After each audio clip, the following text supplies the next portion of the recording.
आज आप सभी को यहाँ देश में जो क्रिमिनल जस्टिस सिस्टम के 3 नए कानून आज से अमल में आ रहे हैं, इसके लिए आप सभी को निमंत्रित किया है। देश की जनता को सबसे पहले मैं बहुत बहुत बधाई देना चाहता हूं कि लगभग आजादी के 77 साल बाद आपराधिक न्याय प्रणाली, हमारी क्रिमिनल जस्टिस सिस्टम पूर्णतया स्वदेशी हो रही है और भारतीय इथोस के आधार पर ये चलेगी। 75 साल के बाद इस कानूनों पर विचार हुआ और ये कानून जब आज से हर थाने में अपना काम करना चालू करेंगे, तब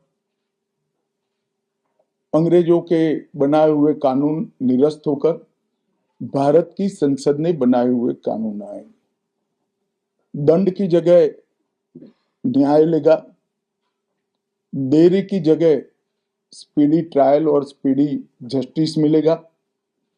और पहले सिर्फ पुलिस के अधिकारों की रक्षा की गई थी, अब पीड़ितों के अधिकारों की रक्षा और जो कंप्लेनेंट है इसके भी अधिकारों की रक्षा करने का काम होगा।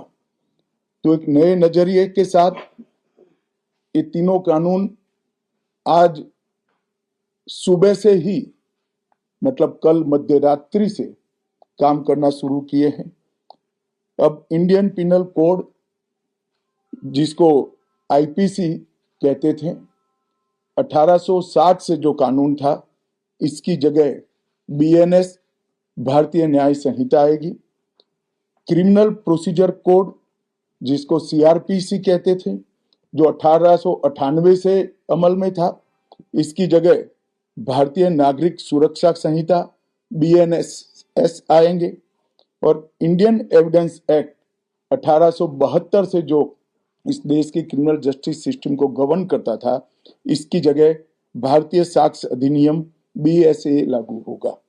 तो बीएनएस, बीएनएसएस और बीएसए के लागू होने से पूरी न्याय प्रणाली का आपराधिक कानूनों की पूर्णतया इसके अंदर हम कह सकते अब भारतीय आत्मा है। इसके ढेर सारे प्रावधान ऐसे किए गए हैं जिससे कई समूहों को फायदा होगा। कई सारी दफाएं जो अंग्रेजों के समय से विवाद में रही, इसको हटाकर आज के समय के अनुकूल धाराएं जोड़ी गई है। और कई सारी ऐसी चीजें जिससे भारतीय नागरिकों को परेशानी थी, इसको हटाकर नए प्रावधान किए गए हैं। सबसे पहले हमने इसमें हमारे संविधान के स्पिरिट के तहत दफाओं की और चैप्टर्स की प्रायोरिटी तय की है। सबसे पहली प्रायोरिटी महिलाओं और बच्चों के अपराध को दी गई है और मैं मानता हूं कि ये करने की बहुत समय से पहले जरूरत थी। एक पूरा अध्याय इसमें जोड़ा गया है जिसमें 35 धाराएं हैं और 13 प्रावधान हैं, जिसमें गैंग रेप के लिए अब 20 साल की सजा या तो कारावास, आजीवन कारावास, नाबालिग के साथ बलात्कार में मौत की सजा, झूठा वादा पहचान छिपाकर शोषण करने वालों के लिए भी अलग से अपराध बनाया गया है। पहले सुप्रीम कोर्ट के जजमेंट से चलता था। पीड़िता का बयान उसके घर पर महिला अधिकारियों की उपस्थिति में और अपने परिजनों की उपस्थिति में लेने का भी प्रावधान किया है। और इसके साथ साथ ऑनलाइन एफआईआर की व्यवस्था से भी ढेर सारी उत्पीड़न का सामना कर रही महिला एम्बरेसमेंट से बच पाएगी, ऐसा हमारा मानना है। सालों से देश भर में मॉब लिंचिंग के अपराध के लिए कानून में कोई प्रावधान नहीं था। प्रावधान करने की मांग होती थी। पहली बार मॉब लिंचिंग को परिभाषित किया गया है। नस्ल, जाति, समुदाय लिंग, जन्म स्थान, भाषा और अन्य कारणों से जो मॉब लिंचिंग होता है, इसमें 7 वर्ष के कारावास से लेकर मृत्यु की सजा और आजीवन कारावास तक इसके अंदर जोड़ा गया है। तो एक बहुत बड़े समय से जो मांग थी वो पूरी होने जा रही है। रात 2 एक ऐसा कानून था जो अंग्रेजों ने अपने शासन की रक्षा के लिए बनाया, चाहे महात्मा गांधी हो, चाहे तिलक महाराज हो, चाहे सरदार पटेल हो, सभी लोग यही कानून के तहत 6-6 साल की सजा काटे थे। इसी कानून के तहत केसरी पर प्रतिबंध लगाया गया था। वो अपने राज्य की सुरक्षा के लिए अंग्रेजों ने बनाया हुआ कानून था। राजद्रोह को हमने जड़ से समाप्त कर दिया है और देश विरोधी हरकतों के लिए नई धारा लेकर आए हैं। पहले सरकार के खिलाफ स्टेटमेंट देना गुनाह था, अब भारत की एकता और अखंडता को क्षतिग्रस्त करने के लिए ये कानून अमल में आएगा। तो आजादी के इतने सालों के बाद ये कानून में बदलाव हुआ है, जो एक बहुत बड़ा परिचायक है हमारे संविधान के स्पिरिट का।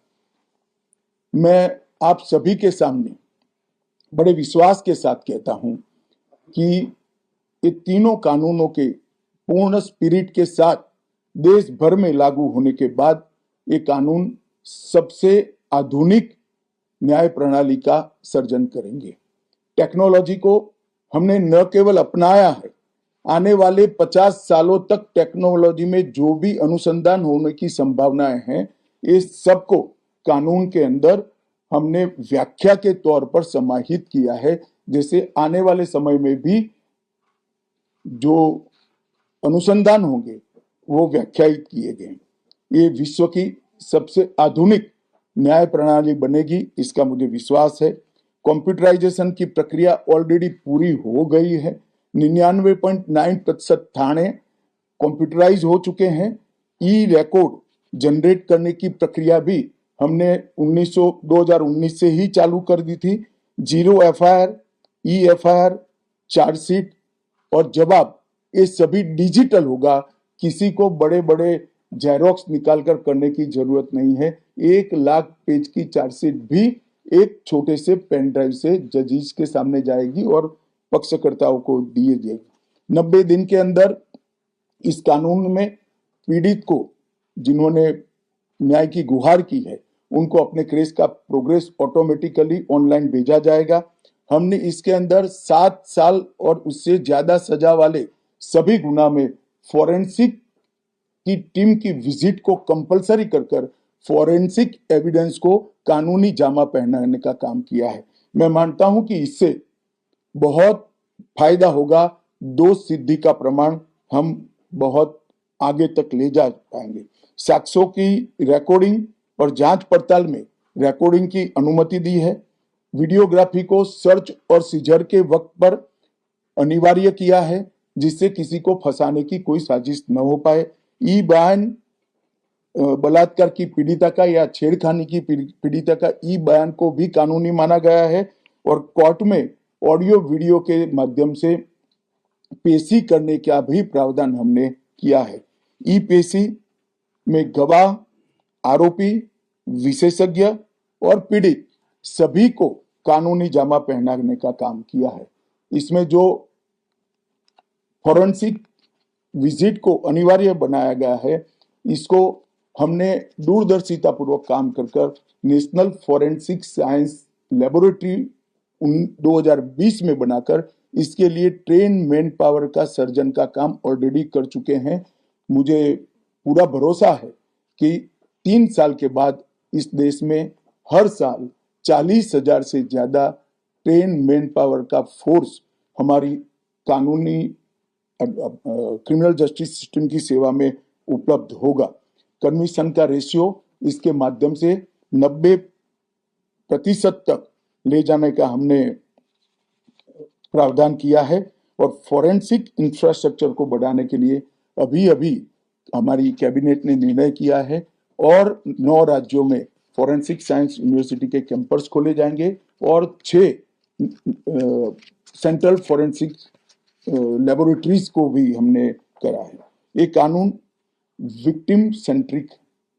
पहले दिनों तक किसी को पुलिस ले जाती थी, परिवार वालों को कोर्ट में आना पड़ता था।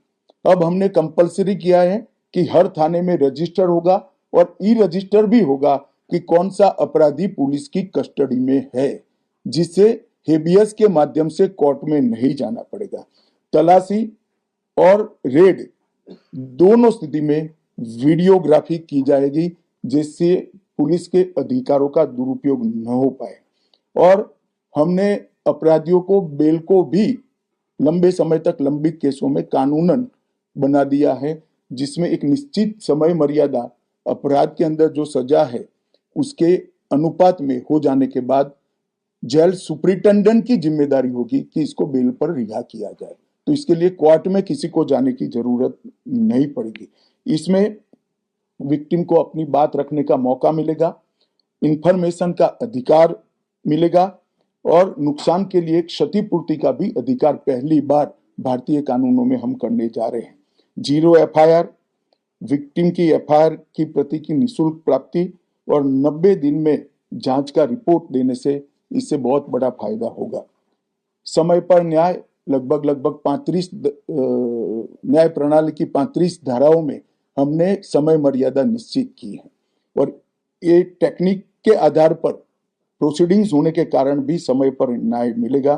3 दिन में एफआईआर दर्ज करनी है, 7 दिन के भीतर जांच रिपोर्ट पीड़िता के सार्वजनिक करनी है, 60 दिन के अंदर ही अपराध तय करने हैं और घोषित अपराधियों के खिलाफ 90 दिन के अंदर मुकदमा कायम करना है और आपराधिक मामलों में मुकदमे की सुनवाई के बाद ज्यादा से ज्यादा 45 दिन के अंदर जजमेंट की घोषणा करनी है। तो कई जगह पे हमने समय को कम कर बाध्य कर हमने जल्दी से न्याय मिल पाए इस दिशा में काम किया है। हमने 3 वर्ष से कम कारावास में, 60 वर्ष से अधिक उम्र में के लोग जो है, इसमें पुलिस अधिकारी की पूर्व अनुमति अरेस्ट के लिए अनिवार्य करी है। गिरफ्तार व्यक्ति को 24 घंटे में मजिस्ट्रेट के सामने ले जाने का प्रावधान भी कानूनी बनाया है और 20 से ऐसी ज्यादा धाराएं हैं जिसमें पुलिस की जवाबदेही हमने सुनिश्चित करी है। पहली बार पी का भी हमने प्रावधान इसके अंदर किया है। साक्ष्यों के संबंध में भी टेक्नोलॉजी को हमने बढ़ावा दिया है। इलेक्ट्रॉनिक साक्ष्यों के प्रति विश्वसनीयता बढ़े, इसके लिए कानूनी प्रावधान कड़े किए हैं। सर्वर लॉग, स्थान संबंधी साक्ष्य और वॉइस मेल, ये सब की व्याख्याएं की गई है। अब न्याय प्रक्रिया संविधान की 8वीं अनुसूची में आने वाली सभी भाषाओं में काम करती हो जाएगी। हमारी स्थानीय भाषाओं के लिए बहुत बड़ा फैसला है। हमारा पूरा सॉफ्टवेयर जो बनेगा वो 8वीं अनुसूची में आने वाली सभी भाषाओं में बनेगा।